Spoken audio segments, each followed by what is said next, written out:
GeM TV நேயர்களுக்கு அன்பு வணக்கங்களை கூறிக்கொண்டு வழக்கம் போல் விநாயகப் பெருமானை வணங்கி இன்றைய ராசி பலன். இன்று 3/5/2025 சித்திரை மாதம் 20ஆம் தேதி விஸ்வாவசு வருடம் நல்ல சனிக்கிழமை, அற்புதமான நாள். இன்றைய ஆதிக்க கிரகம் சனி பகவான். இன்று நாம் வழிபட வேண்டிய தெய்வம் ஆஞ்சநேய மூர்த்தியை வழிபட வேண்டும். பெருமாள் வழிபாடு செய்ய வேண்டிய நாள். இன்றைய விசேஷம் சஷ்டி திதி சேர்ந்து வருகின்றது. ஆகவே இன்றைய நாளிலே பெருமாளையும் முருகப் பெருமானையும் ஒரு சேர வணங்க வேண்டிய நாள். ஆஞ்சநேயரை வணங்க வேண்டிய நாள்.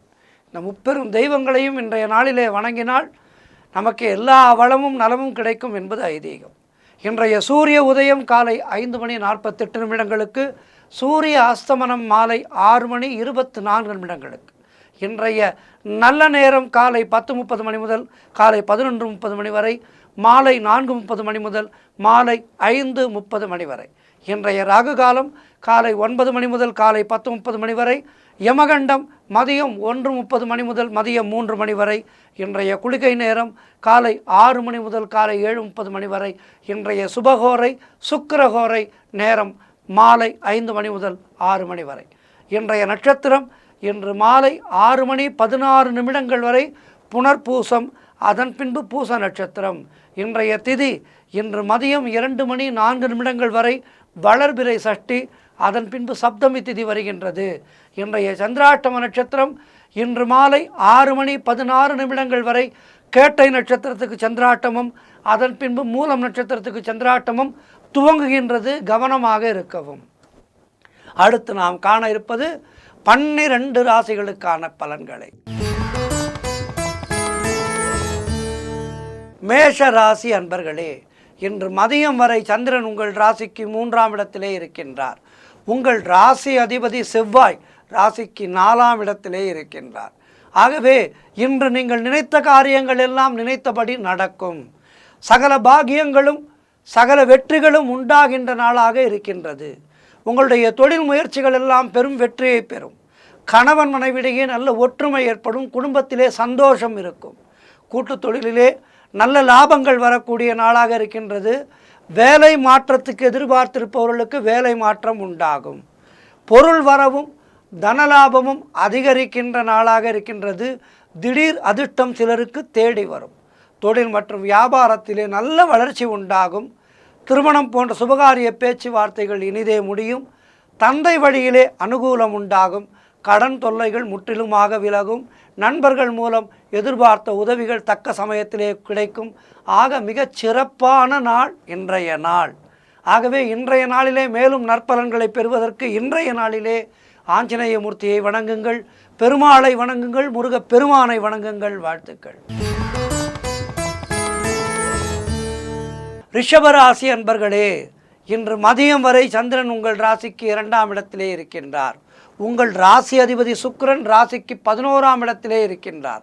ஆகவே இன்று வீடு வண்டி வகையிலே யோகம் உண்டாகின்ற நாள். உங்களுடைய மனக்குழப்பங்கள் எல்லாம் தீர்ந்து மனதிலே தெளிவு ஏற்படும்.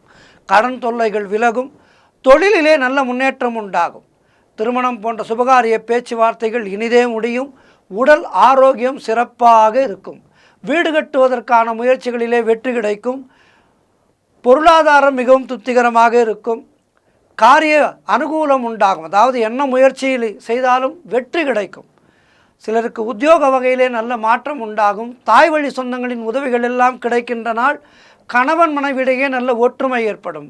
மொத்தத்தில் இன்றைய நாள் மிக சிறப்பாக இருக்கின்றது. மேலும் நற்பலன்களை பெறுவதற்கு ஆஞ்சநேயரை வழிபடுங்கள், பெருமாளை வழிபாடு செய்யுங்கள், முருகப் பெருமானை வழிபாடு செய்யுங்கள். வாழ்த்துக்கள். மிதுன ராசி அன்பர்களே, இன்று மதியம் வரை சந்திரன் உங்கள் ராசியிலேயே இருக்கின்றார்.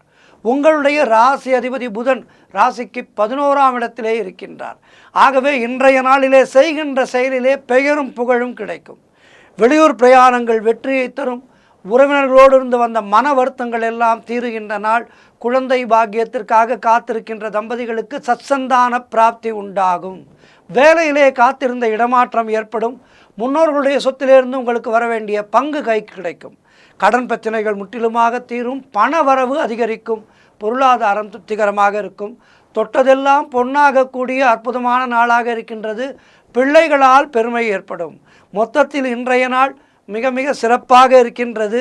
வியாபாரத்திலே முன்னேற்றம், வாழ்க்கை துணையால் மகிழ்ச்சி, காரிய தடைகள் விலகல் என்று எல்லாவற்றிலுமே வெற்றிகள் தேடி வருகின்ற நாளாக இருக்கின்றது. ஆகவே இன்றைய நாளிலே மேலும் வெற்றிகளை பெறுவதற்கு ஆஞ்சநேய மூர்த்தியை வணங்குங்கள், பெருமாளை வணங்குங்கள், முருகப் பெருமானை வணங்குங்கள். வாழ்த்துக்கள். கடகராசி அன்பர்களே, இன்று மதியம் வரை சந்திரன் உங்கள் ராசிக்கு 12ஆம் இடத்திலே இருக்கின்றார். ஆகவே இன்றைய நாளிலே வீண் வாக்குவாதங்களை எல்லாம் தவிர்க்க வேண்டிய நாள். தேவையில்லாமல் மற்றவருடைய விஷயங்களிலே தலையிடாதீர்கள். குலதெய்வ வழிபாடு வெற்றியை தரும். மேலதிகாரிகளால் நெருக்கடிகள் உண்டாகும். தொழிலிலே புதிய முதலீடுகளை, புதிய முயற்சிகளை முற்றிலுமாக தவிர்க்க வேண்டிய நாள் இன்றைய நாள். வெளியூர் பிரயாணங்கள் செல்வதை தவிர்க்க வேண்டும். சென்றுதான் தீர வேண்டும் என்றால் விநாயகப் பெருமானுக்கு ஒரு அருகம்புல் மாலை சாற்றி நெய் தீபம் ஏற்றி வைத்துவிட்டு வேதம் புகழும் விநாயகப் பெருமா உடன் வருவாய் என்று விநாயகப் பெருமானை வணங்கி உங்களுடைய பயணத்தை தொடங்குங்கள். வெற்றி கிடைக்கும். புதிதாக கடன் வாங்காதீர்கள். நீங்களும் கடன் கொடுக்காதீர்கள். பொருளாதாரம் மிகவும் நெருக்கடியாக இருக்கின்ற நாள். உத்தியோக உயர்வு, பணியிட மாற்றம் போன்றவை கிடைக்கும். ஆகவே இன்றைய நாளிலே மௌனத்தை கடைபிடித்து புதிய முயற்சிகளை தவிர்த்து வெற்றி காண வேண்டிய நாள்.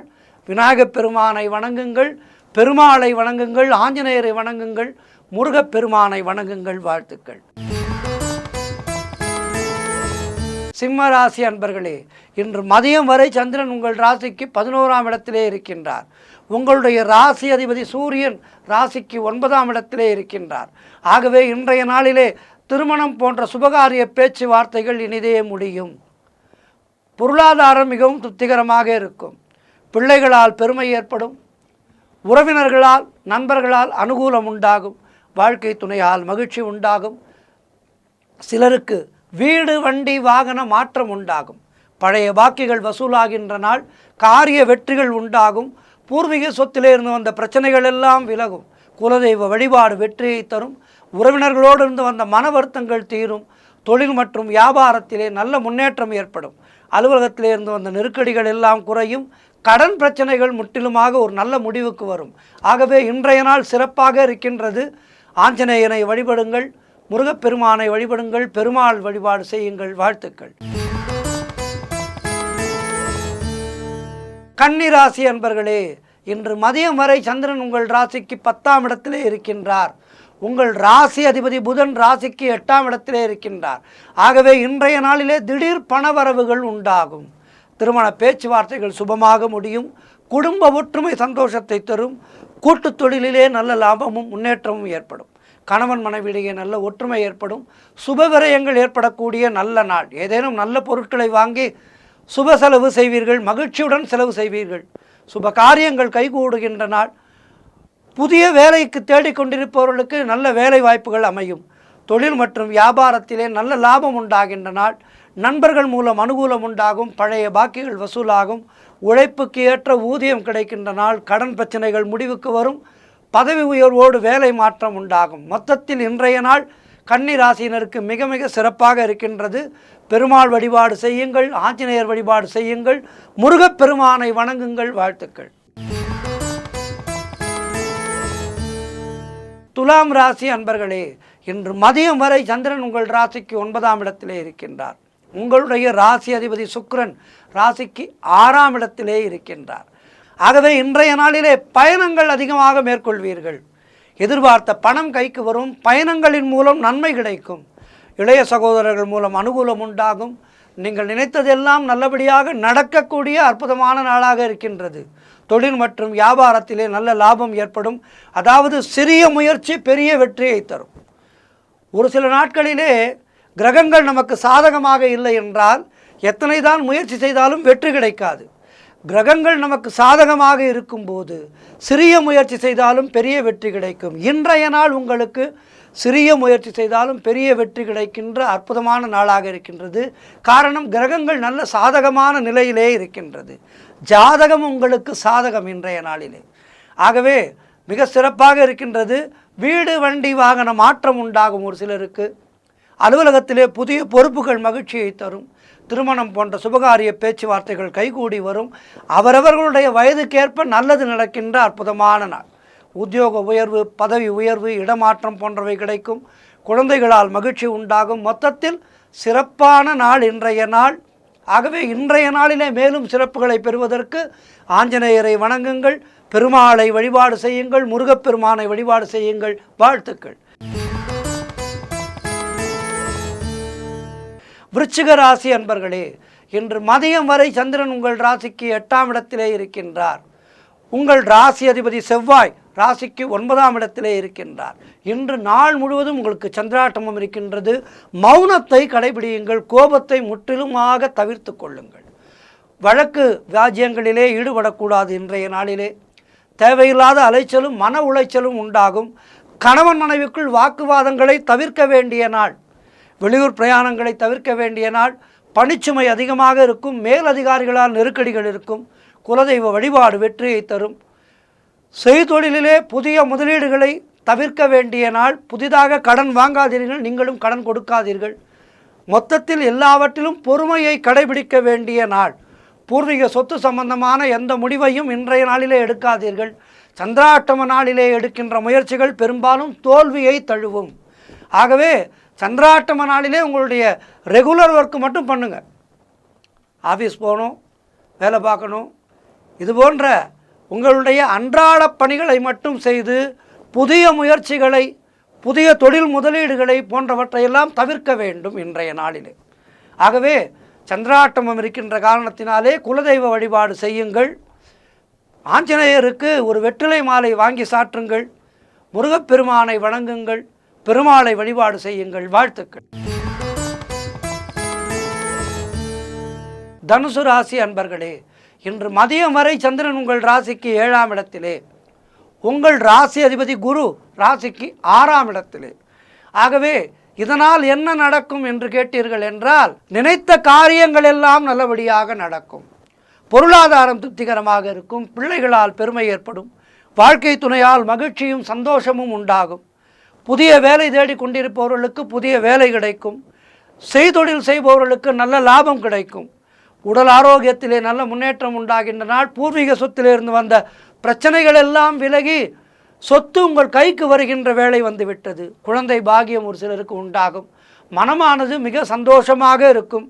எடுக்கின்ற முயற்சிகளிலெல்லாம் வெற்றி உண்டாகின்ற அற்புதமான நாள். ஆகவே சிறப்பான நாளாக இருக்கின்றது. மேலும் சிறப்புகளை பெறுவதற்கு ஆஞ்சநேயரை வழிபாடு செய்யுங்கள், பெருமாள் வழிபாடு செய்யுங்கள், முருகப்பெருமானை வணங்குங்கள். வாழ்த்துக்கள்.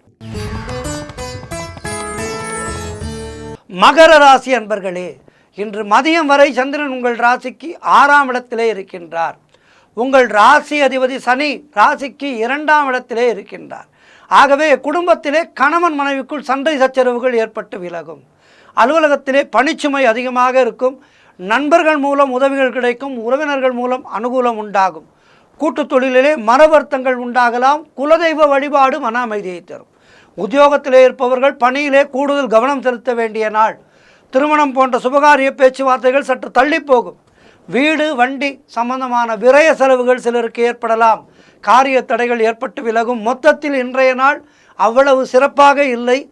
சிறப்பாக மாற்றிக்கொள்வதற்கு அனுமனை வழிபாடு செய்யுங்கள், பெருமாள் வழிபாடு செய்யுங்கள், முருகப்பெருமானை வழிபாடு செய்யுங்கள். வாழ்த்துக்கள். கும்பராசி அன்பர்களே, இன்று மதியம் வரை சந்திரன் உங்கள் ராசிக்கு 5ஆம் இடத்திலே, உங்கள் ராசி அதிபதி சனி ராசியிலேயே இருக்கின்றார். ஆகவே இன்றைய நாளிலே நீங்கள் நினைத்ததெல்லாம் நல்லபடியாக நடக்கக்கூடிய நல்ல நாள். முன்னோர்களுடைய ஆசீர்வாதம் பரிபூர்ணமாக கிடைக்கும். கணவன் மனைவிடையே நல்ல ஒற்றுமை ஏற்படும். குழந்தைகளால் மகிழ்ச்சி உண்டாகும். உறவினர்களால் ஆதாயம் உண்டாகும். தந்தை வழி சொத்துக்கள் கைக்கு வருகின்ற நாள். புதிய முயற்சிகள் வெற்றியை தரும். குழந்தை பாக்கியம் ஒரு சிலருக்கு உண்டாகும். உங்களுடைய முயற்சிகள் எல்லாம் பெரும் வெற்றியை பெறுகின்ற நல்ல நாள். உத்தியோகத்திலே சம்பள உயர்வு, பதவி உயர்வு, இடமாற்றம் போன்றவை சிலருக்கு ஏற்படும். திருமண பேச்சுவார்த்தைகள் சுபமாக முடியும். புதிய வேலை வாய்ப்புகள் உண்டாகும். மொத்தத்தில் இன்றைய நாள் சிறப்பாக இருக்கின்றது. கும்பராசினருக்கு மேலும் நற்பலன்களை பெறுவதற்கு பெருமாள் வழிபாடு செய்யுங்கள். ஆஞ்சநேய மூர்த்தியை வணங்குங்கள். முருகப்பெருமானை வணங்குங்கள். வாழ்த்துக்கள். மீன ராசி அன்பர்களே, இன்று மதியம் வரை சந்திரன் உங்கள் ராசிக்கு 4ஆம் இடத்திலே இருக்கின்றார். உங்கள் ராசி அதிபதி குரு ராசிக்கு 3ஆம் இடத்திலே இருக்கின்றார். ஆகவே இன்றைய நாளிலே தொழிலிலே நல்ல லாபம் ஏற்படும். அதாவது சொந்த தொழில் செய்பவர்களுக்கு சிறப்பான லாபங்கள் ஏற்படும். ஒரு இடத்திலே வேலை பார்ப்பவர்களுக்கு வேலை செய்யும் இடத்திலே நல்ல பெயரும் பதவி உயர்வும் சம்பள உயர்வும் கிடைக்கும். எதிர்பார்த்த பணம் கைக்கு வருகின்ற நாள். எடுக்கின்ற முயற்சிகளிலெல்லாம் பெரும் வெற்றி கிடைக்கின்ற நல்ல நாள். சுப காரியங்கள் நடைபெறக்கூடிய அற்புதமான நாள். வேலை இல்லாதவர்களுக்கு நல்ல வேலை கிடைக்கும். உழைப்புக்கு ஏற்ற ஊதியம் கிடைக்கும். கடன் பிரச்சனைகள் தீரும். சகோதர ஒற்றுமை அதிகரிக்கும். பொருளாதாரத்திலே நல்ல வளர்ச்சி உண்டாகும். குடும்ப ஒற்றுமை சந்தோஷத்தை தரும். காரிய தடைகள் எல்லாம் விலகி காரிய வெற்றிகள் உண்டாகின்ற நாள். வீடு வண்டி வாகன மாற்றம் ஏற்படும். குழந்தை பாக்கியம் உண்டாகும். அவரவர்களுடைய வயதுக்கேற்ப நல்லது நடக்கின்ற நல்ல நாள். ஆகவே இன்றைய நாளிலே மேலும் சிறப்புகளை பெறுவதற்கு வாயு புத்திரனை சரணடையுங்கள். பெருமாள் வழிபாடு செய்யுங்கள். ஆறுபடை முருகனை வழிபாடு செய்யுங்கள். வாழ்த்துக்கள். 12 ராசியினரும் இன்றைய நாளிலே முருகப்பெருமானை வணங்குங்கள். ஆஞ்சநேயரை வணங்குங்கள். பெருமாளை வழிபாடு செய்யுங்கள். எல்லோருக்கும் எல்லா வளமும் நலமும் கிடைக்க பிரார்த்திக்கின்றேன். இன்றைய ஆன்மீக தகவல். எப்போதுமே விநாயகப் பெருமானை வணங்கும் போது மற்ற மலர்கள் என்ன எல்லாம் இருக்கின்றதோ இல்லையோ, அருகம்புல் மிக முக்கியமான ஒன்று. அருகம்புல்லுக்கு மகிழ்கின்ற தெய்வம் விநாயகப் பெருமான். விநாயகப் பெருமானுக்கு மிக பெரிதாக ராஜ அலங்காரங்களோ மிகப்பெரிய செலவு செய்து பூஜை செய்வதோ அதெல்லாம் விநாயகருக்கு வேண்டாம்.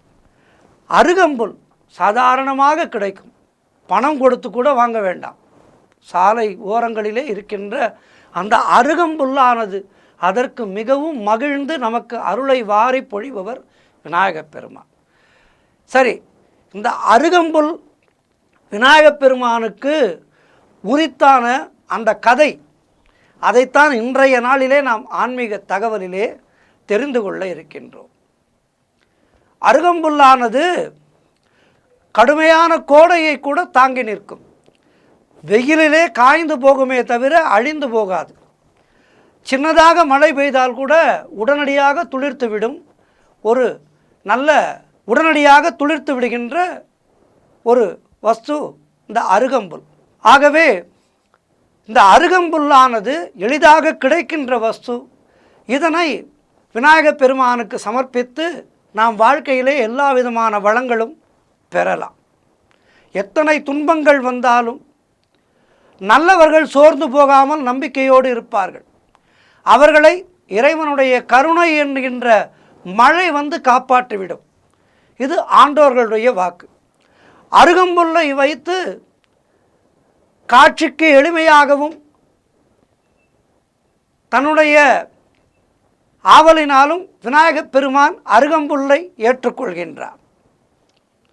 உடல் சூட்டை அகற்றுகின்ற அற்புதமான ஒரு வஸ்து இந்த அருகம்புல்லானது. நாள்பட்ட குடல் புண்களையும் கூட ஆற்றிவிடுகின்ற ஒரு மருத்துவ குணம் பெற்றது இந்த அருகம்புல்லானது.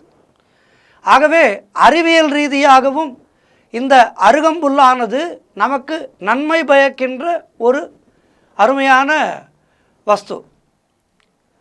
ஆகவே விநாயகப் பெருமான் தனக்கு அருகம்புல்லை விருப்பமான மாலையாக ஏற்றுக்கொண்டார்.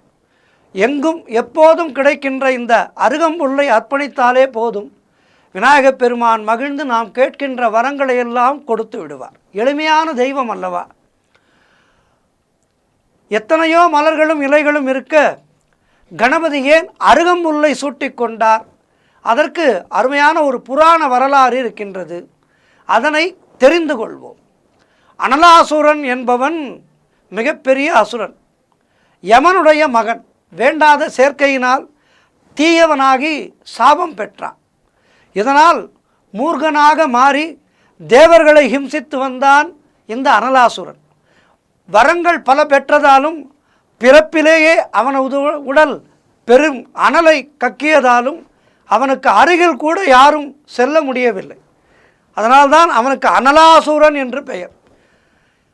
அருகில் செல்பவர்களை சாம்பலாக்கி விடுவான். ஆகவே ஒன்றும் புரியாத தேவர்கள் விநாயகப் பெருமானை வேண்டி அவரது உதவியை நாடினார்கள். கடநாதரும் அவனை ஒழித்து தேவர்களை காக்க அருள் புரிய மனம் கொண்டார். கணபதியுடைய கணங்கள் எல்லாம் அவருடைய அதாவது அனலாசுரனுடைய வெண்மை தாங்காமல் ஓலமிட்டனர். இதனால் கணபதியுடைய கோபம் எல்லை கடந்தது. அதாவது சண்டை துவங்கிவிட்டது அனலாசுரனுக்கும் விநாயகப் பெருமானுக்கும். விநாயகப் பெருமானுடைய கணங்களான போர் வீரர்கள் எல்லாம் அந்த அனலாசுரனுடைய வெப்பம் தாங்காமல் அரட்டினார்கள். அசுரன் ஓய்ந்து போன தருணத்திலே அவனை பிடித்து விழுங்கிவிட்டார் கணபதி. காரணம், அவனது பூத உடல் கூட பெரும் வெப்பம் கொடுத்தது, உயிர்களை வாட்டும் என்பதனால். அனலோடு அவன் விழுங்கப்பட்டதால் கணபதியினுடைய வயிறானது எரிந்து கொண்டிருந்தது. உஷ்ணம் தாங்காத கணநாதர் சக்தியை எண்ணி வணங்கினார். தேவர்கள் யாவரும் கணநாதரை குளிர்விக்கும் வகையிலே என்னென்னவோ செய்து பார்த்தார்கள். கங்கை நீரையே ஊற்றினார்கள். பனிப்பாறையை பெயர்த்து வந்து கணபதியினுடைய தலையிலே வைத்தார்கள். எதிலுமே தனியவில்லை அவருக்கு ஏற்பட்ட துன்பம். காரணம், அனலாசுரனை அப்படியே விழுங்கிவிட்டமையாலே உடலானது தகித்தது. இதனிடையே சப்த ரிஷிகள் எனப்படுகின்ற அத்திரி, பிருகு, குத்சர், வசிஷ்டர், கௌதமர், காசியபர், ஆங்கீரசர் ஆகிய 7 பேரும் சேர்ந்து ஒரு ஜான் அளவுள்ள 21 அருகம்புற்களை கொண்டு கணபதியினுடைய வயிற்றிலே வைத்தனர். இதனால் கணபதியினுடைய உடலானது குளிர்ந்தது. இந்த வேளையிலே ஒன்றை சொல்கின்றேன். இப்போது வீட்டிலே ஹோமம் நடக்கின்றது என்று வைத்துக்கொள்வோம். ஹோமத்திலே பெரும்பாலும் அருகம்புல்லை சேர்ப்பார்கள். காரணம், அந்த ஹோமத்தை அமர்ந்து செய்து கொண்டிருக்கின்ற அந்த அந்தணருக்கு நெருப்பினுடைய தாக்கம் இருக்கக்கூடாது என்பதற்காக நிறைய அருகம்புல்லை போட அந்த அக்னியானது தகிக்காது. ஆகவே இந்த முனிவர்கள் சேர்ந்து அருகம்புல்லை விநாயகருடைய வயிற்றிலே வைக்க மாலையாக சாற்ற அந்த அருகம்புல்லே விநாயகப் பெருமானுக்கு மிகவும் மனம் மகிழ்ந்து ஏற்றுக்கொண்டு விட்டார். இனி தன்னை பூஜிக்க வருபவர்கள், வரத்தை பெற விரும்புவோர் அனைவரும் அருகம்புல் கொண்டு வணங்கினாலே நான் மகிழ்வேன், அருகம்புல்லை எனக்கு சாட்டினாலே அவர்களுக்கான அத்துணை வரங்களையும் நான் தருவேன் என்று வரமளித்தார் விநாயகப் பெருமான். அன்று முதல் கணபதியினுடைய பூஜைக்கு மிக மிக உரியதானதாக இந்த அருகம்புல் சேர்க்கப்பட்டது. தூர்வை, மேகாரி, பதம், மூதண்டம் என பல பல பெயர்களால் சிறப்பிக்கப்படுகின்ற இந்த அருகம்புல் கணநாதருக்கு மட்டுமல்ல, இதனை மூலிகையாக எடுத்துக்கொண்டால் அது நமக்கும் பயன் கொடுப்பவைதான். இப்போது நிறைய பேர் பார்க்கிலே வாக்கிங் போகிறார்கள். வாக்கிங் போயிட்டு வரும்போது அவர்கள் என்ன சாப்பிடுகின்றார்கள்? அருகம்புல் ஜூஸ் சாப்பிடுகின்றார்கள். ஆகவே இப்போது அருகம்புல்லை ஜூஸாக சாப்பிடுகின்றார்கள். ஆனால் முற்காலத்திலே அருகம்புல்லுடைய அத்துணை மருத்துவ குணங்களையும் நம்முடைய முன்னோர் அறிந்து வைத்திருந்தார்கள். ஆகவே நம்முடைய முன்னோர்கள் ஆன்மீகத்தோடு அறிவியலையும் இணைத்து நமக்கு நிறைய நல்ல வழியை காட்டியிருக்கின்றார்கள். நாம் அவற்றை புரிந்து கொண்டு அவற்றை செயல்படுத்தினால் நம்முடைய வாழ்க்கையானது இன்பமயமானதாக இருக்கும். ஆகவே இந்த அருகம்புல்லுடைய மகிமையை பற்றியும், அருகம்புல் விநாயகருக்கு எப்படி பூஜைக்குரியனானது என்பதை பற்றியும், ஆகவே இன்றைய நாளிலே அருகம்புல் பற்றியும், அருகம்புல்லானது விநாயகப் பெருமானுக்கு பூஜைக்குரியதாக மாறிய கதையையும் பார்த்தோம். ஆகவே இனிவரும் காலங்களிலே விநாயகர் கோவிலுக்கு செல்லும்போது அருகம்புல் மாலை சாற்றி தவறாமல் வழிபடுவோம். நம்முடைய ஊழ்வினைகள் யாவற்றையும் போக்குபவன் விநாயகப் பெருமான். முழுமுதற் கடவுளான இந்த விநாயகப் பெருமானை வணங்கி அருகம்புல் சாற்றி அவனை வணங்கி எல்லா வளமும் நலமும் பெறுவோம். நன்றி, வணக்கம்.